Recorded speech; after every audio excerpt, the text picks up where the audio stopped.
Hello বন্ধুরা, আমরা কস্কোতে বাজার করতে এসেছি। আমাদের বাজার করা হয়ে গেছে, কার্ট একদম ভর্তি জিনিসপত্রে। কিন্তু কস্কোতে এলে যে খাবারটা না কিনলে মিষ্টি আমাদেরকে পাগল করে দেয় সেটা হলো কি পিজা। এখানকার পিজা ভীষণ ভালো, তাই কস্কোতে বাজার করতে এলে মিষ্টুর জন্য পিজা নেওয়াটা মাস্ট। বিদ্যুৎ এখন সেই পিজাটাই অর্ডার করছে। পিজা অর্ডার করা হয়ে গেছে। ওইটা হলো কস্কোর ফুড কোর্ট। ওপরে দেখো ছবি সমেত মেনুটা দেওয়া আছে। Pizza, bread, hotdog, salad, cookies, ice cream আর কোল্ড ড্রিঙ্কসও পাওয়া যায়।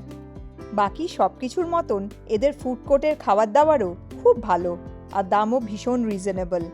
আর প্রতিটা খাবারের পাশে কোন খাবারের কত ক্যালোরিজ সেটাও দেওয়া আছে।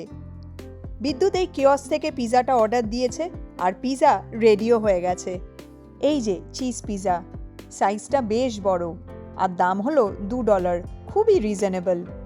পিজাটা তো মিষ্টু বাড়ি গিয়ে খাবে, তাই বিদ্যুৎ অ্যালুমিনিয়াম ফয়েল দিয়ে র্যাপ করে নিচ্ছে।